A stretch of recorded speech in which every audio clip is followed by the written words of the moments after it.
Hey everybody, I'm back. Just did my review of Avengers Infinity War. Now I'll be doing a full on review of Endgame. So I'm going to cut right to the chase. Follow me in links in the description below. This is directed by the Russo brothers. Same people acted in the previous film are acting in this, with only the addition now with Ant-Man and his supporting cast. Uh, and Carol Danvers,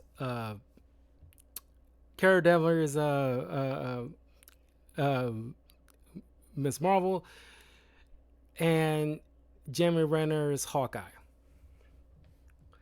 So speaking of which, the movie opens very immediately, like because after a year of sitting with this devastation of having half the universe being disintegrated, snapped away.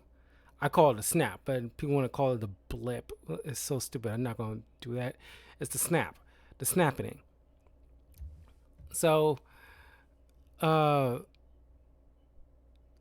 we open where uh, people wondering where's Hawkeye and all this. What happened to him? So we see him with his family on a day of the whole situation, and then trying to have a barbecue with his family. He turns around and then turns right back around, and his family is just nothing but dust.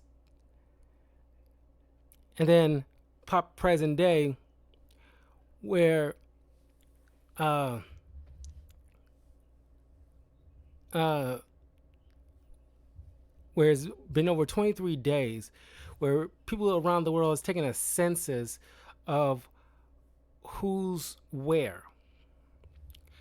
So, uh, a lot of people are gone.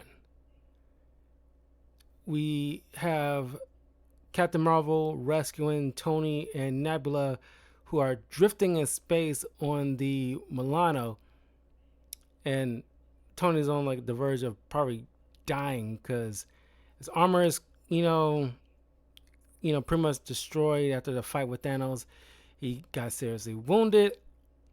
Uh, they're just aimlessly drifting into space with no food or water. I guess they kind of ran out, and the Milanos pretty much have little fuel left.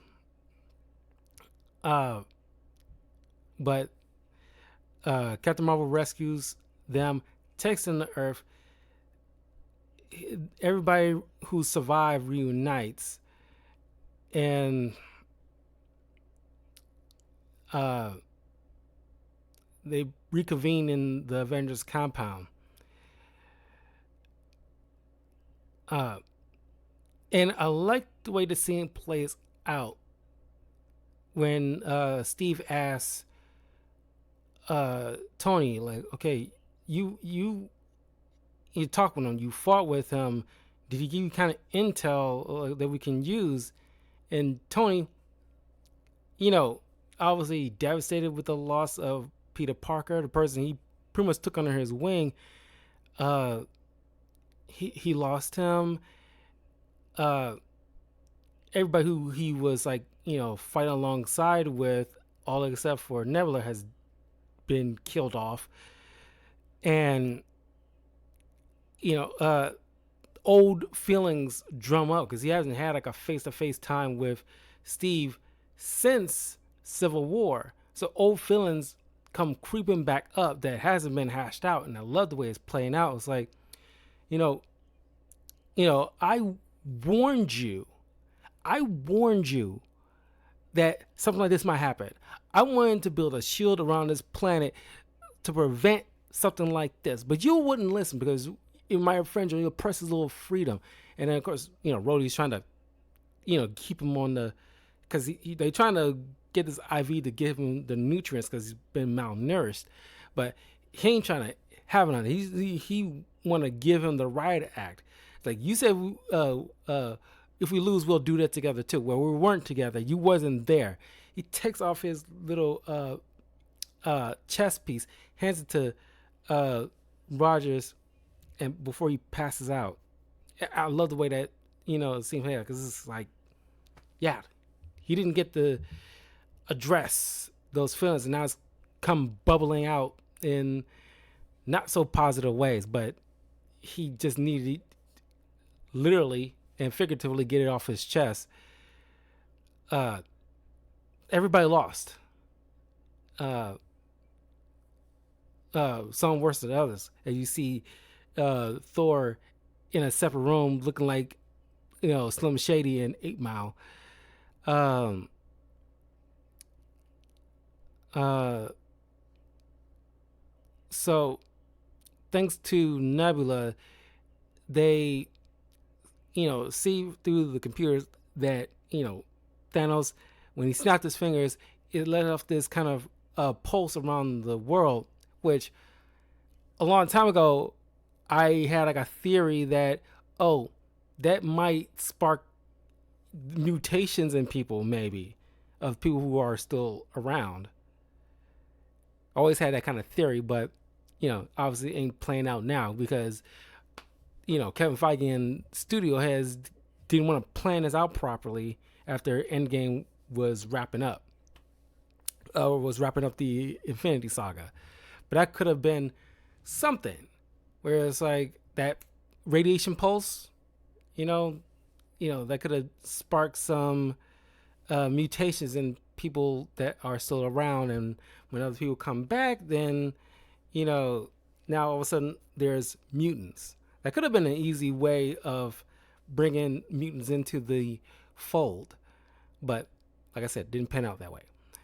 So they recognized a similar pulse 2 days after that situation on like a separate planet. So uh Thor, Captain Marvel, Steve, Black Widow, Hawkeye, no, not Hawkeye, I'm sorry, War Machine, who didn't mention this before. We don't know if this guy is a Skrull or not, but I think we kind of pretty much agree that we're ignoring Secret Invasion TV show because it was utter crap. It was so bad. At this point, it's one of those things where people just kind of want to write off and don't count.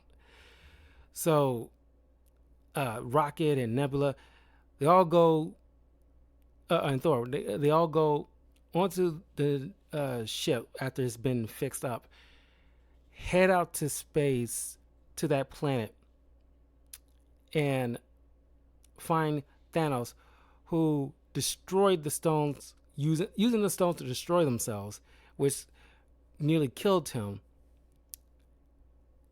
And in a fit of rage, Thor just chopped off his head and just said, "I aimed for the head." So now they had to sit with this 5 years later, which is like a bold move on Marvel's part. 5 years later, the world had to sit with the fact that, oh, these people are gone. There's nothing anybody can do about it. So even though things turning out like Thanos in hypothesized, where life is kind of flourishing, or at least on Earth, but things politically, on the ground, cosmically, everything's kind of like had to be reevaluated now, because like people who were in power not anymore. There's turmoil. People have to like I said, have to reevaluate the new status quo now, and they by and large building monuments with names of people who were lost. All of a sudden, after the events of Ant-Man 2, Ant-Man, who was Scott, who was trapped in the quantum realm for 5 hours to his POV, but it's been 5 years to everybody else. This rat, who a lot of people say is the real hero of the MCU, scurried on the panel of the impounded brown van where Hank Pym and his wife and daughter were running tests within the quantum realm, uh, shot out Scott. So he goes to find his daughter, who's grown up now, and they recasted this girl at least three times or twice already. Uh, so now he has to. This is fresh for him, and some a-hole kid, after he tried to wave him down and ask like, "Yo, what the heck happened here?" And this kid mean mugs him instead of just like answer his freaking question, like, well, f you too, kid. Uh, so after his daughter probably be the one to lays down the information about what happened, which I imagine the Avengers had to make a press statement to the public about what transpired. So uh, Scott went to the Avengers compound after Brody had to talk with uh, Black Widow about what's going on with Clint, who pretty much taking up his moniker from the comics, Ronin, because now, and I make a joke because at the time Green Arrow TV show was still running, and I was like, oh, so he pretty much ripping off Green Arrow at this point, and he's pretty much murdering all these different gang members. He kind of, snapped at this point. He lost his family. The sole reason why he stopped working for Shield, so he can retire and have like a normal life, and was all for naught because he ended up losing them anyway. So now he pretty much, in a way, turned to the Punisher, but with a bow and arrow.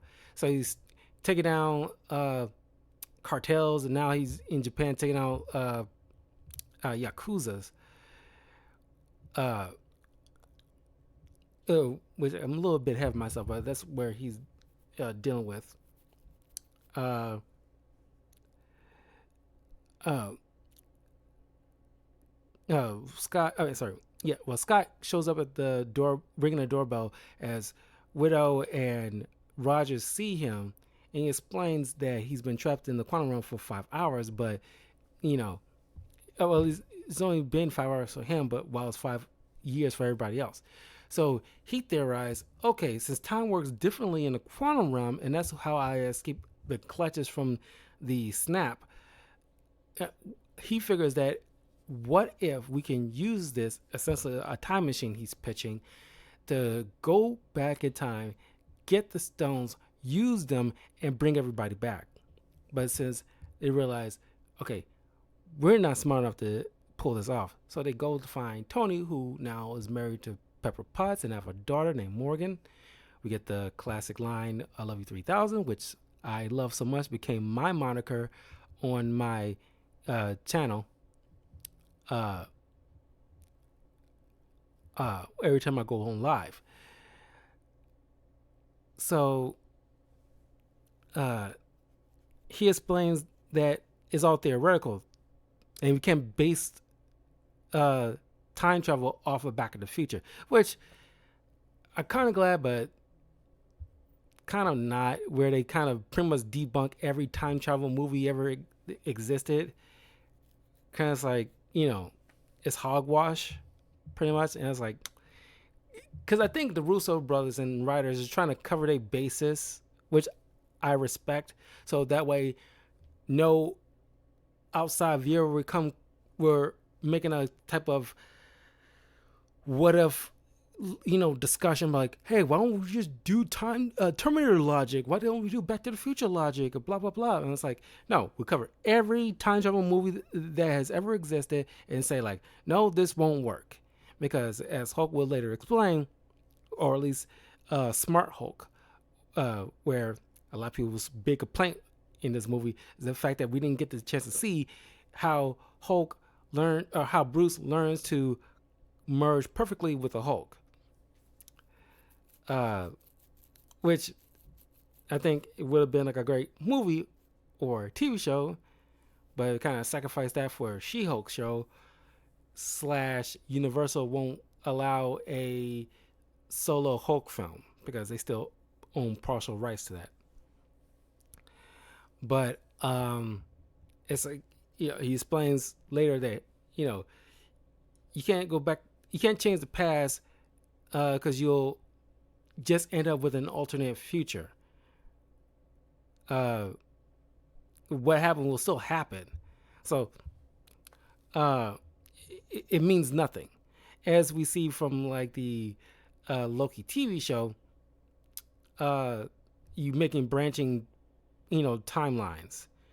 So, uh, uh, so if you go back in time to save Abraham Lincoln from getting shot, uh, all it does is make an alternate reality, a branch in reality. It still technically will happen. Uh, uh, so it will utterly mean nothing. Um, so anyway, Tony says he pretty much won't help because even if they do go back in time, he's not willing to sacrifice what he has now because changing that will more than likely erase his own daughter, or he might not know her. Or he's just not won't uh, take that chance. So they end up going to Banner, who uh, tries to utilize the PIM particles and the quantum realm machine to try to test out how it can work. Uh, but it ends up turning Scott into a teenager, then an old man, then a baby, and then back to older Scott.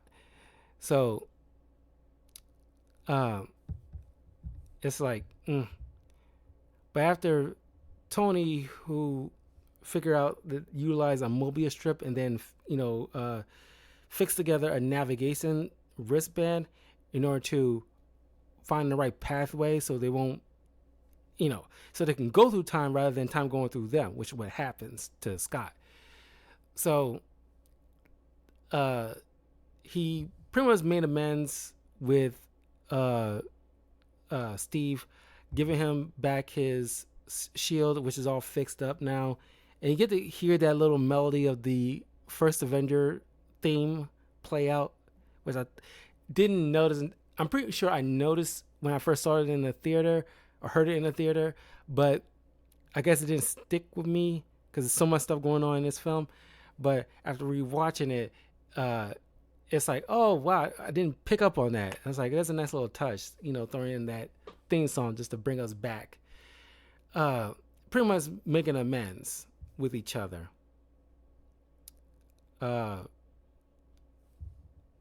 so once they figured out, okay, they send uh, uh, Hawkeye back in time, which to their point of view was only going to be a few minutes. So he goes back into his farmhouse, and he hears his wife and kids after he picks up one of the baseball gloves. He tries to go get them, but he's taken right back into present.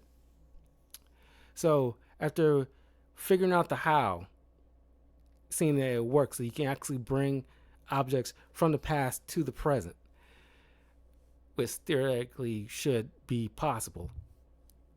So now they got to figure out when to retrieve these stones because they've been all over the place through history. But they come to realize that all but Scott have interacted with these stones, at least one of these stones at one point or another.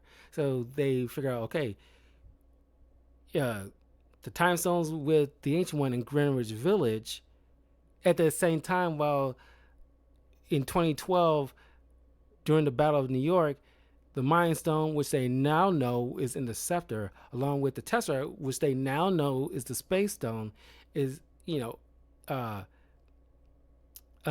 in 2012 New York. which it's fun to see that Ancient One, you know, was on the roof preventing these on the roof of the Sanctum Sanctorum in New York is blasting away aliens. It's like I'm thinking to myself when I was like, you was there this whole time. You couldn't stop in to help. Seriously. Uh. Anyway. Uh. And then of course they eventually get Thor, which he's super depressed after, despite killing Thanos, it meant nothing. He didn't manage to win the day like he usually does, so he feels like a failure. So he got overweight and depressed. I know there are people that make fun of that, but I think it's all in jest. I think by and large, they understand that Thor is going through a great depression after losing so much. Valkyrie and the surviving Asgardians made their home in Norway, calling it New Asgard, a little section in Norway they can, kind of like a fishing port essentially, and they made their home on Earth. Uh,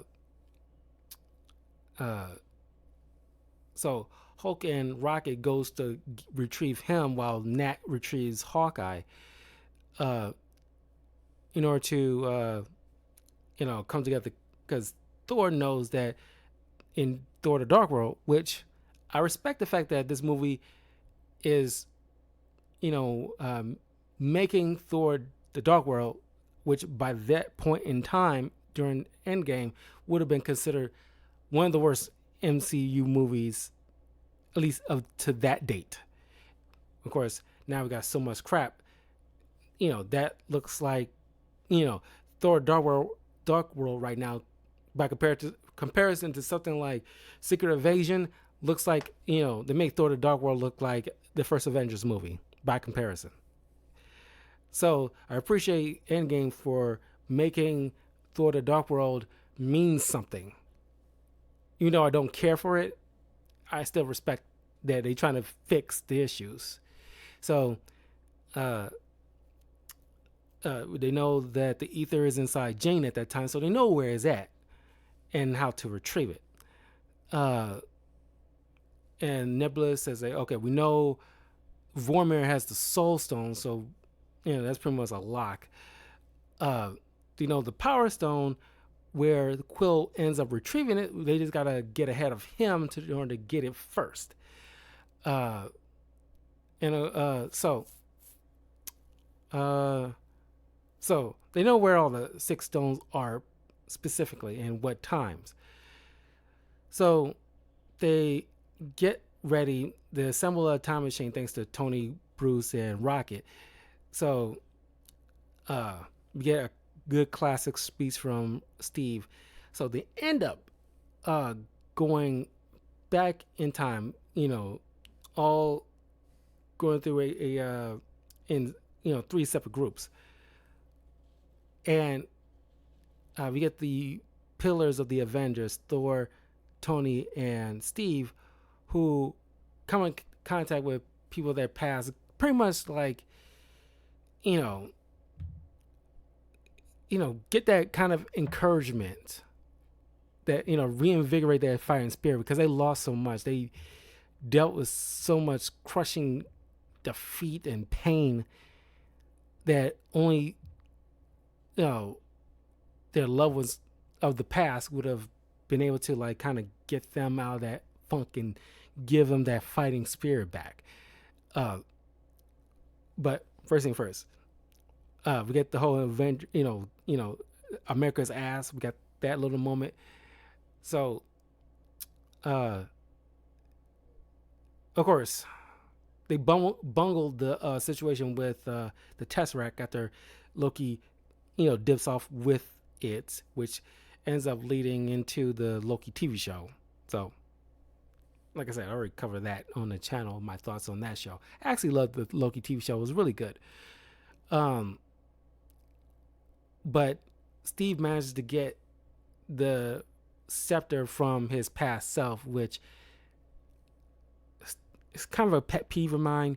But the fact that present day Steve, said, like, oh, you gotta be shitting me, and past Steve don't immediately say language, because that's past Steve, because he hasn't been like affected by the whole situation with uh the Civil War and Bucky and the Hydra goons and stuff like that. Which, by the way, he does the whole Hell Hydra thing because he knows he can take on Rumlow and the others who make another and still make a reappearance. They supposed to be dead in the present day. He knows he can easily take them on, but he doesn't have to. He can just, he knows that they're secret Hydra, so he used that to his advantage. And I think people, uh, when they saw this, I think most people think like, okay, maybe the Russo brothers, uh, know about Hydra Cap, even though it was like a horrible, one of the worst Marvel events to date. Uh, where in the comics they used the Tesseract, or at least Red Skull, I'm pretty sure used the Tesseract to mess around with Steve's past to make him believe he, grew up, believing in Hydra, but in his own way, because he's still Steve, but only believing in Hydra in his own way. But this whole thing is stupid. It was really stupid. And so now I think people, once Secret Wars comes out, because Chris Evans is going to come back for that movie, and a lot of people think not only is going to be an alternate Steve Rogers, but he's probably going to be Hydra Cap. This is more than likely, even though it was a horrible event and bastardization / assassination of Steve Rogers' character wasn't even handled well at all to justify any of that. For the most part, it's just for shock value more than anything else. But he come in contact with his past self. They fight a bit, but utilizing his knowledge that Bucky's alive, he put that out there, which caused past Steve to pause. So future Steve, used the scepter to, mind control and knock out past Steve, so he can make off with the Mind Stone. But since Scott and Rogers bungled it's a time heist, mind you.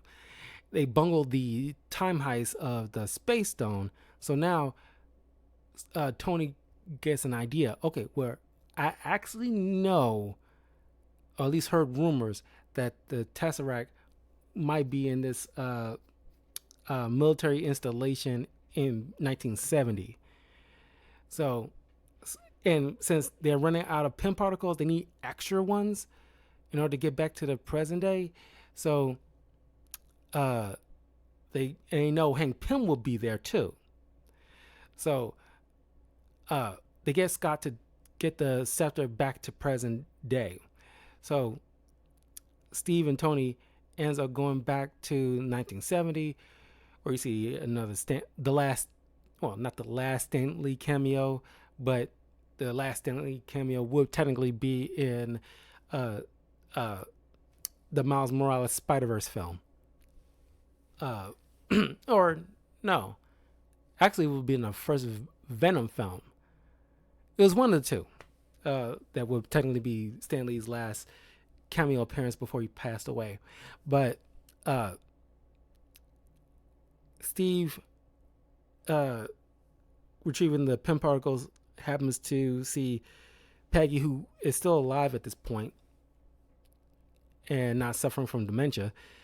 He sees her and obviously get the notion of what he remembers, what he missed, and why he did all this. I won't say why he did all this for, but what this person meant to him.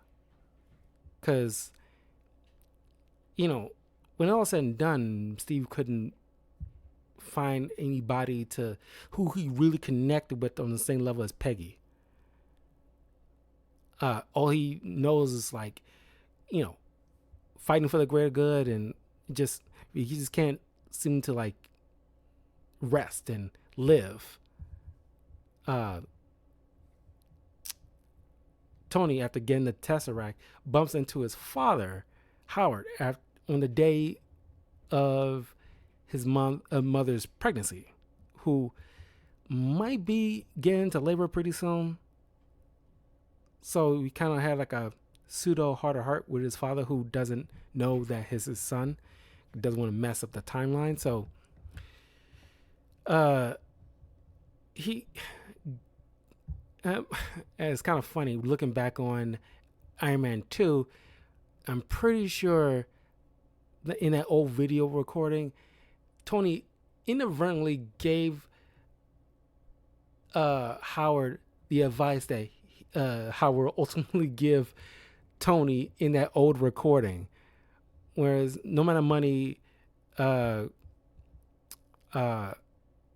can substitute for time or something like that. And he pretty much had like a moment of reconciliation with his father, because up until like Civil War, Tony's always had this kind of like itch he couldn't scratch when it comes to his relationship with his father, where it seems so like they button heads all the time.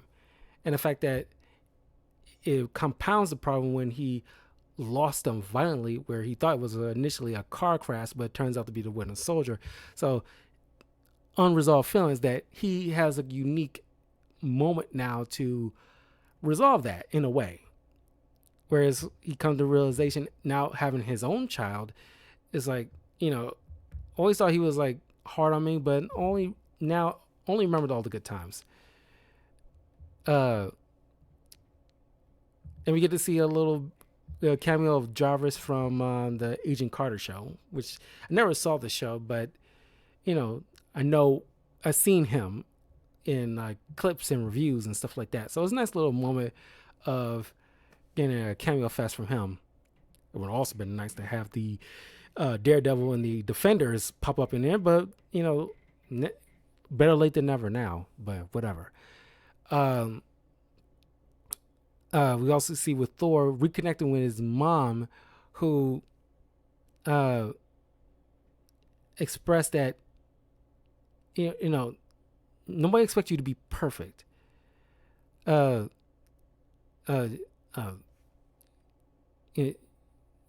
my son. I love you. Only people can expect of you to do your best. Pretty much give him his counsel, because his mother, the person he probably respected and looked up to more than anybody else, he needed that. It's like that mother's love that, after what he'd been through, because that day is the day that she was going to die. She didn't want to hear it. Whatever happens is going to happen. So we get a nice little moment where he retrieves his old hammer Mjolnir that way before Hela crushes it. And we all got that same joy that Thor is feeling, where he's like, I'm still worthy, because he felt so unworthy, because he felt like, because he lost, it's like, how could I be worthy anymore? So now we see Nebula and War Machine, and I kind of like this because the Guardians of the Galaxy films are cool, but a lot of people put them on such a high pedestal. I could not grant them that personally. They're cool. I'm not saying they're terrible, but it's just, I love the fact they kind of took the piss out of it just a slight bit, where you see like the way it opens with, Peter Quill singing "Come and Get Your Love," and Nebula and War Machine outside looking in. It's like, it's off key singing, and it's like, oh, so he's an idiot. So they knock him out, get the Power Stone, and while Rhodey goes back, Nebula gets incapacitated because her past self, with her robotics, syncing up with her future self's robotics, signals 2014 Thanos about the situation. They end up picking up Nebula, going through her memory banks and seeing, all that transpires.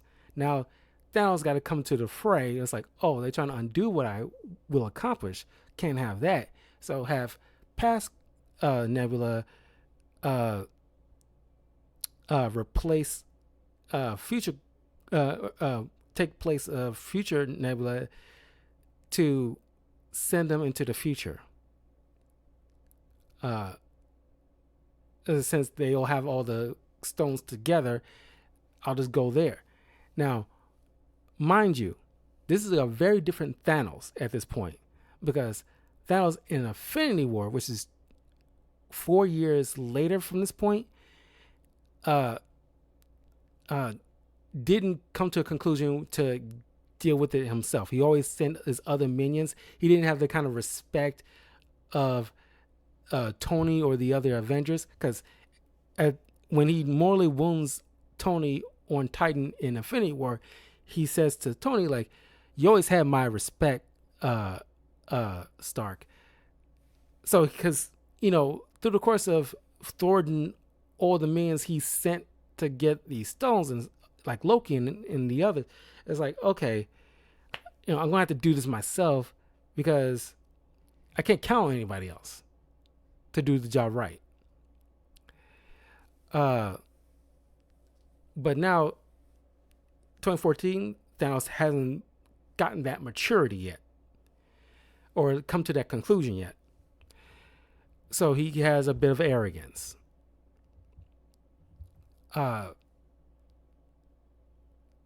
So we get to see Nat and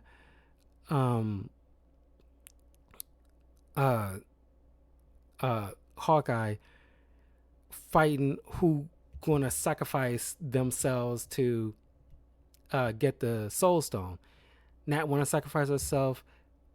Clint want to sacrifice himself. Now, when I saw this, I can't help but think about the comics where Nat and Hawkeye had like a thing together. They were a couple at one point. Not sure that the MCU will ever establish that type of relationship before they had some kind of, I don't want to say falling out, but come to understanding that they probably better as friends kind of situation before Clint ended up meeting his actual would-be wife and having a family.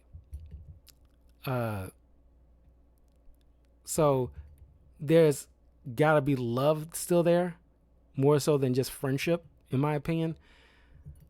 But at that time, nobody knew which way it was gonna go, because it could easily go either way, because their story pretty much at this point is very satisfactory, and it's like, oh my god, we don't want to lose any one of them, especially Clint. It's like we need to have his family back, but ultimately it's Nat who sacrifices herself.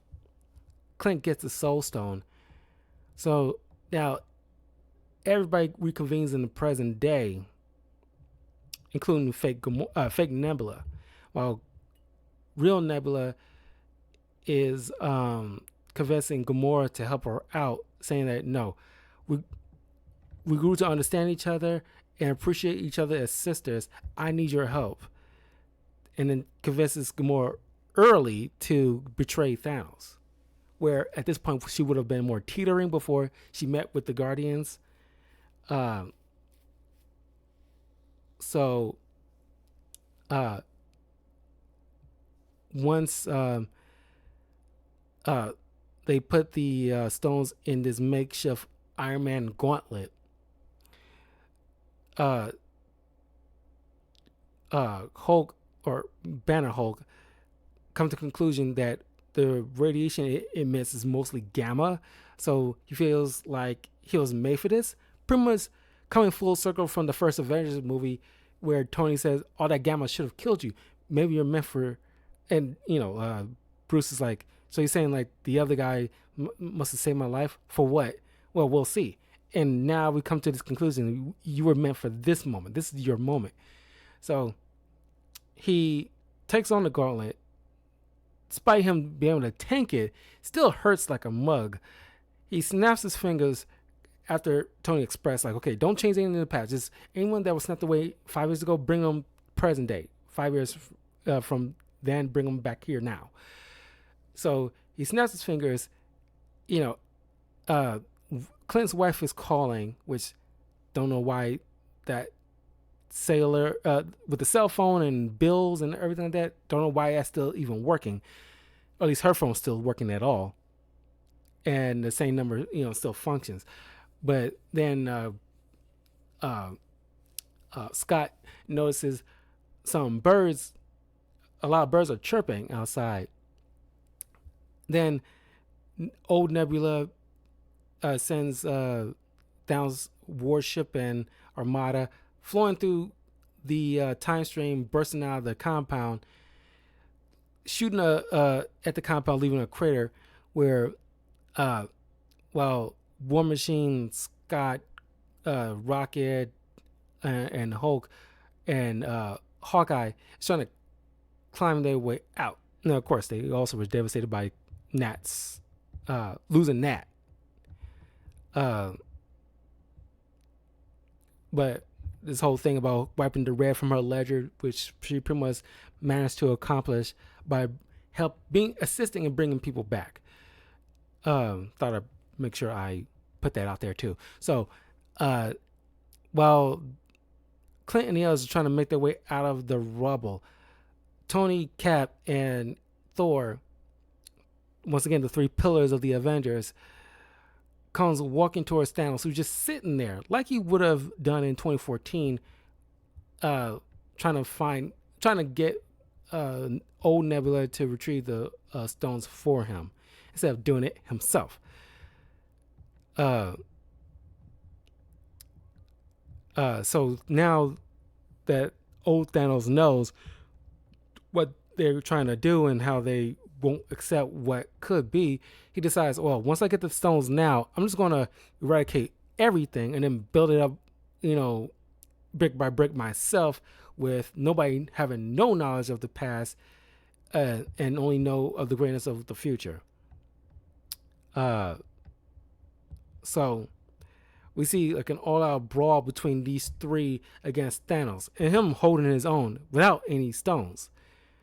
And it's an awesome fight. And matter of fact, the start of this up until the funeral part is probably like the best fights, the best fight in a movie of all time, in my personal opinion. I think a lot of people would agree. Best fight in movie history, because it's like a culmination of everything that we know. A lot of callbacks from, if you've been keeping up for the past 10 years at this point, you will appreciate it a lot more. If this would have been your first MCU movie, you wouldn't appreciate it all that much. Matter of fact, it's one of those kind of things, it's highly against that you watch it first without checking out the movies that came prior to it. Anyway, so Thor and Iron Man is on the back foot, and I still remember the theaters getting wild, and it's still one of the most rewatched things on YouTube. The audience reaction to this fight, where there's a callback to Avengers: Age of Ultron, where Cap picks up Mjolnir and wields it so expertly, because it's the whole super soldier mindset. He just brings down the lightning like no other. Not even Thor wields it in this particular fashion, where he just sends like lightning come crawling up from the ground and just uppercuts Thanos. He just like using a shield hammer combo up against Thanos. It's amazing to see. But Thanos using his big ass sword, double bladed Buster sword, chopping at the vibranium shield, and Steve had to see. She's still that kid from Brooklyn, standing up to the bully. He can do this all day. As he's standing up like a G against a massive armada of Thanos' forces. And then he gets like a ping on his earpiece, like from Sam. I was like, Cap, can you hear me? Cap and Sam on your left. And as the Doctor Strange portal opens, and the first one out the gate is Black Panther, Shuri, and Okoye, and a bunch of the Wakandans. A lot of people starting to come back, and the way that Steve looks at T'Challa the same way, like I kind of want to go, my future girlfriend to look at me. That kind of love. I want that same look, because that is love right there. Because it's that tears in his eyes to see him back. It's like everybody was in tears at this moment. It's just not a dry eye in the theater all around the world. I just imagine, and just like, and then see Falcon come flying through. So you see like Bucky coming back. Then we see Doctor Strange coming through the portal with the rest of the Guardians. And then as soon as Spider-Man comes swinging in, and I still remember the crowd roaring and applauding, probably the loudest for him. And that's where my tears really started flowing at that moment. Like I still was crying. It's just like, God, and then you see all the other, sorcerers from all the sanctums and Kamartaj come pouring in, and then you see come pouring in Valkyrie and all the other Asgardians with their weapons at the ready, with Korg and I'm pretty sure Meek too, whatever. Then you see the Ravagers come portaling in. So, and then of course you see like, everybody else coming out of the rubble. We see like, Wasp coming in along with Pepper Potts in her rescue armor, which nobody really expected to see that. Of course, they kind of hinted at that with Morgan, wearing that rescue armor helmet, but you didn't think. I think you kind of forget or didn't think it will actually pay that off in any kind of meaningful way. But you see the Pepper wearing the actual armor, and like it's like crazy, man. And you hear that, and I gotta mention the Avengers theme song when it starts in this film. Very brilliant way, a brilliant decision of half the orchestra isn't playing the usual notes, because it just represents like, oh no, we're going all the way with this, where even like the orchestra, half of them is gone, so you only get half of the notes. But now that everybody's coming back, you get the full orchestra.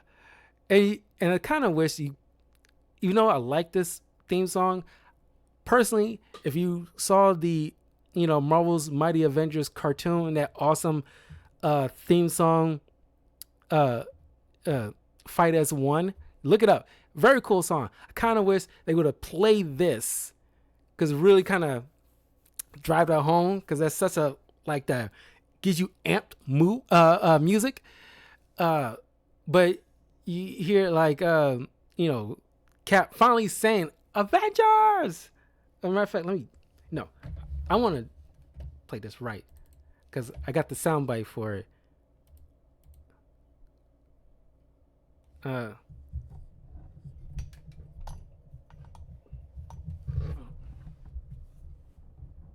Avengers!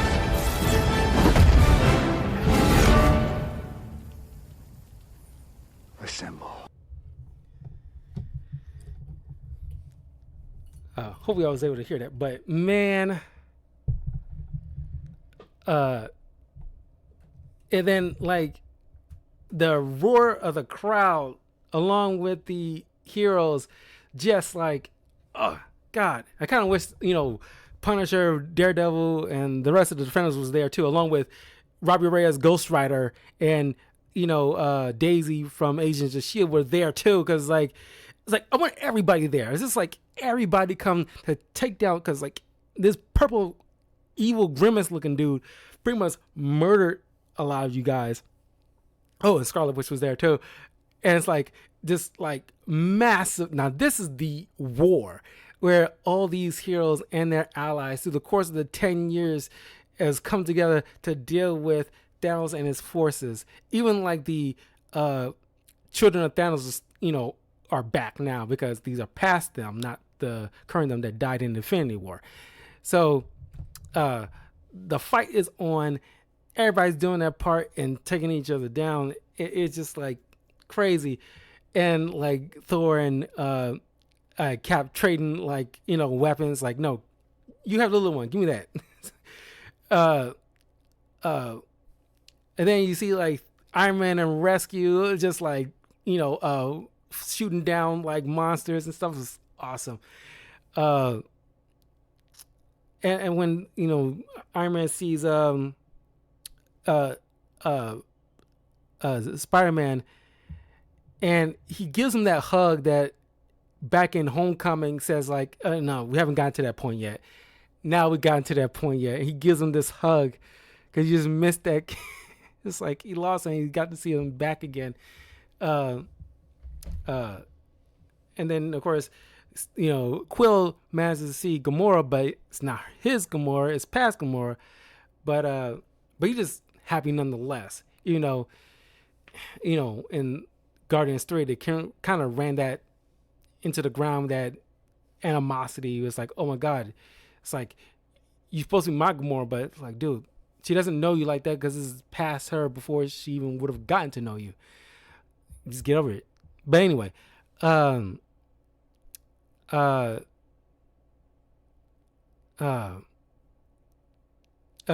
Tony bumps into Doctor Strange and it's like, yo, you said 1 out of 14 million we will win. Tell me this is it. And it's like, if I tell you, then it won't happen. It's like, oh God, like it makes sense because if you don't want a spoiler, then all of a sudden the person might end up hesitating and it could cause it to all come tumbling down. So you gotta leave it as a surprise, I guess. Um, uh, so Cap says we got to get the stones as far because Hawkeye got the gauntlet and the stones. Steve said we got to get those stones out of here, and Bruce says no, we got to get the stones back into their proper timelines in order to make sure the let's just say the sacred timeline stays intact.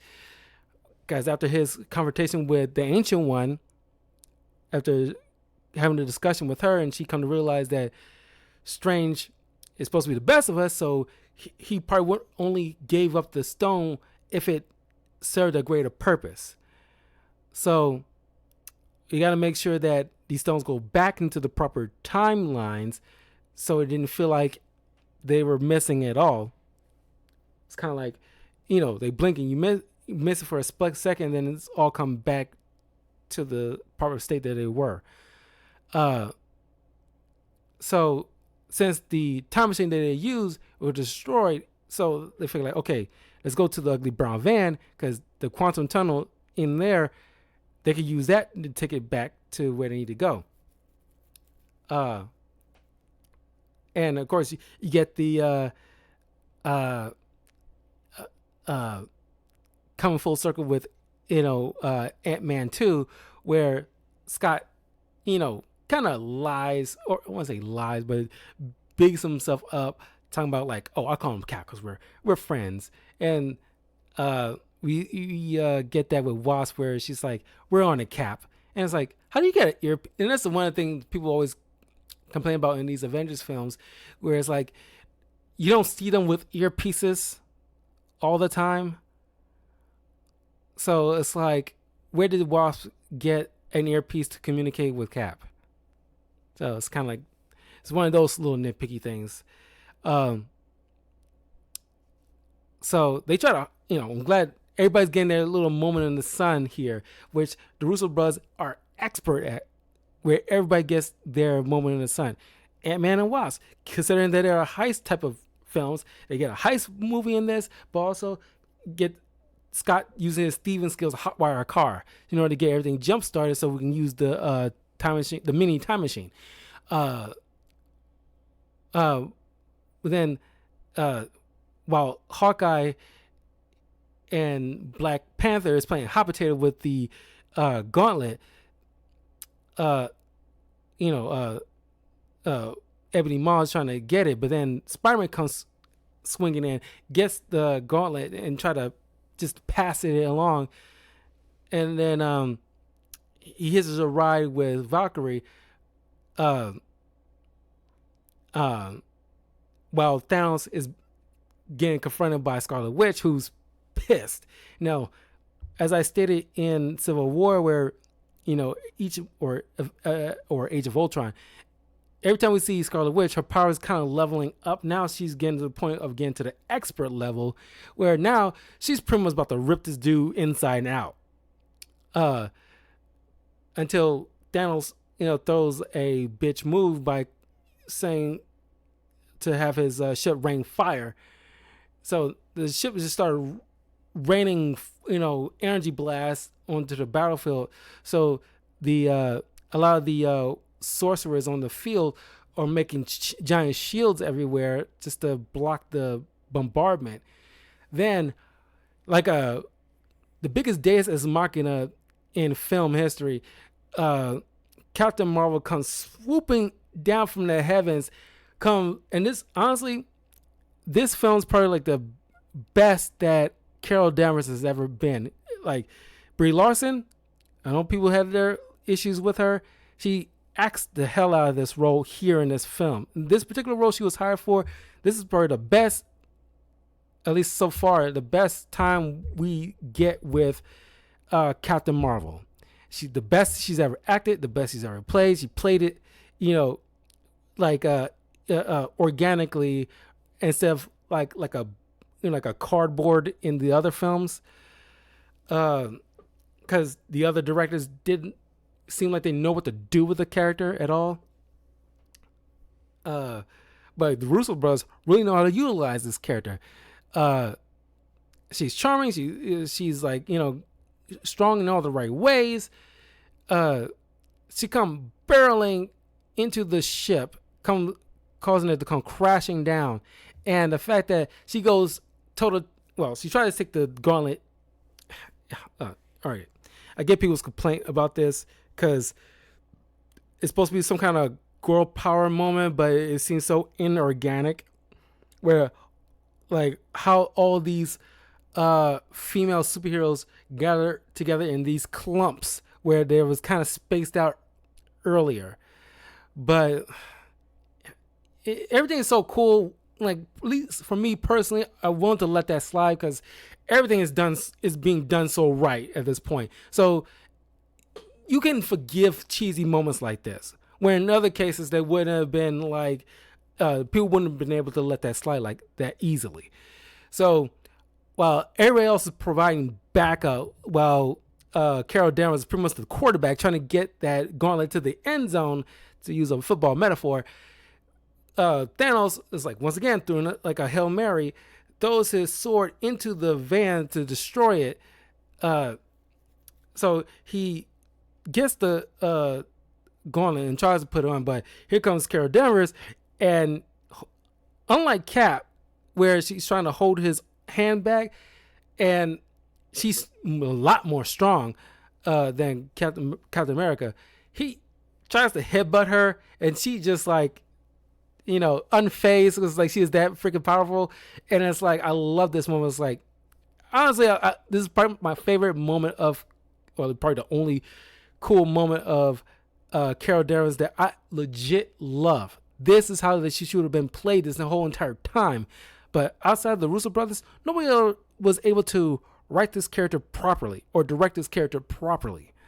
But she is just like so in the face and ready to just take this dude's head off until he once again pull a bitch move, takes out the power stone from the glove and punches her, knocks her out. And of course tries to use the stones, but Tony sees Strange. He puts up that one finger to signal him, and that was his cue. Coming full circle from the first Avengers movie, where Steve called him out on, you're not the type to like uh uh jump on the grenade or let your fellow man walk over you. It's like, oh, I'd rather cut the wire, and there's always a way out with you. But now it's coming full circle with this whole thing where it's like he's making a sacrifice. So he steals the stones from Thanos underneath his nose, and uh and you see him like absorbing the stones into his red or his hand, and come full circle from the first movie. He says, "I am Iron Man," and and snaps all Thanos's armada and forces down to his weapons and ship, down to Thanos himself. All of them are gone.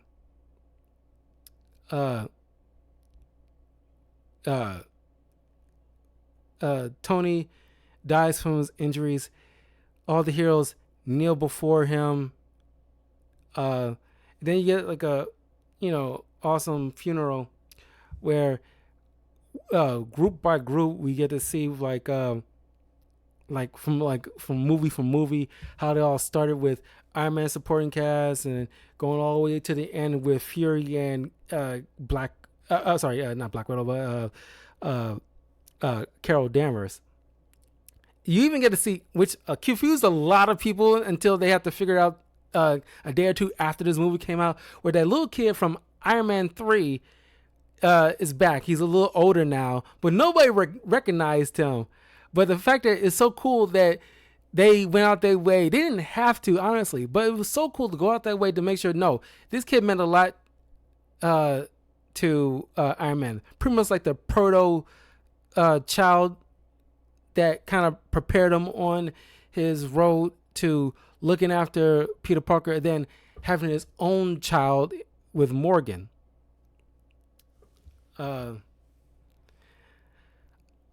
So I thought that was a nice touch. Yeah, everything pretty much. If they would have ended like this, I think there's like a perfect way if they wanted to, perfect way to bookend this MCU saga.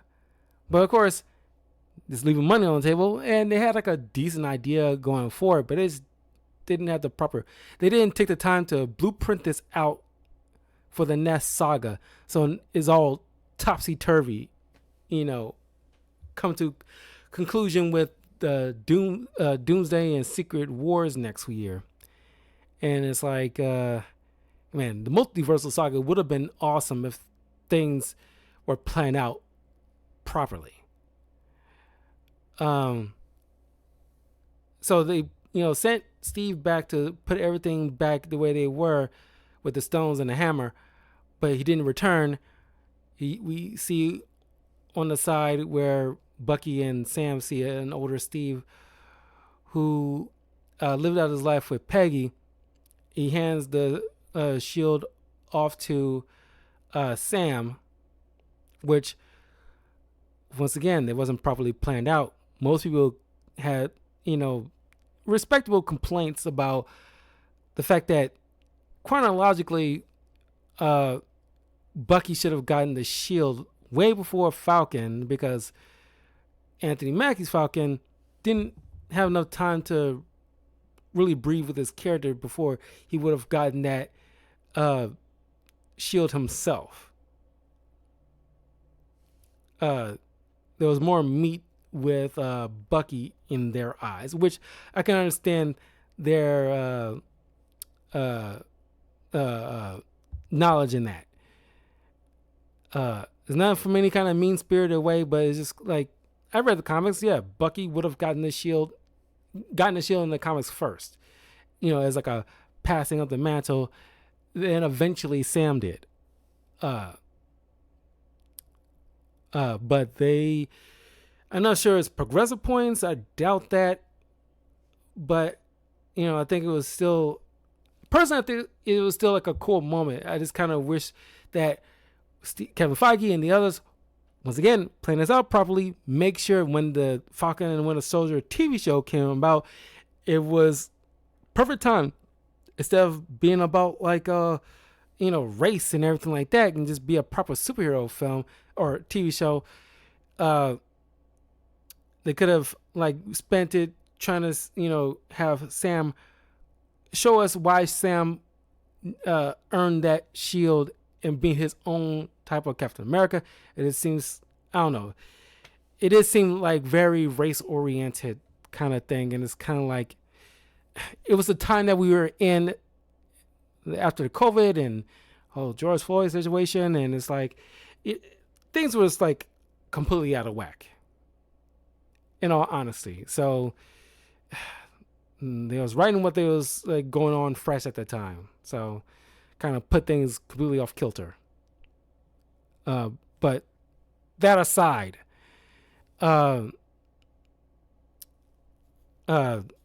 Thor hand the reins over to Valkyrie, calling her the new king. Was like technically would be queen of New Asgard. While he goes off with the Guardians, to space, which leads into Thor: Love and Thunder, which turns out to be crappy. He got in shape again and stuff like that.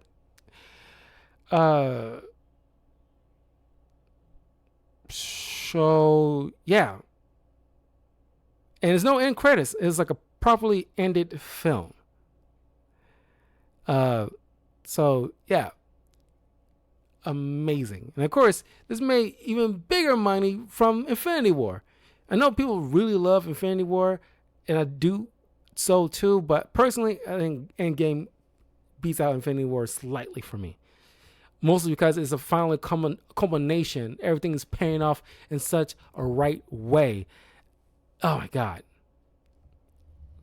Perfectly well handled. But in any case, that was Avengers Endgame. Moving forward, there'll be more MCU stuff coming down the pipeline with Fantastic Four First Steps and the Ironheart show, and then next year, of course, like the Thunderbolts too. But then, of course, next year is Avengers Doomsday and Secret Wars, and hopefully that turns out fine. And then I'm pretty sure once that multiversal saga ends with Secret Wars, we put more focus into the Mutant Saga. Anyway, let me know in the comments below what you think of Infinity War and Endgame. And then within a week or two, I should be ready with the comic these two movies are based off of, which is the Infinity Gauntlet comic. And that will be the next comic book review that I'll be covering. So look forward to that in the coming weeks. I'll be back tomorrow with an 8-hour stream celebrating my 500 sub milestone. So hopefully I'll see you guys there. Playing Marvel Rivals through and through. So anyway, I'm just going to make sure I rest up to make sure I'm physically ready to deal with that lengthy stream, because it's been a while since I did a lengthy stream. So in any case, take care. I'll see you all soon, and I love you all 3000.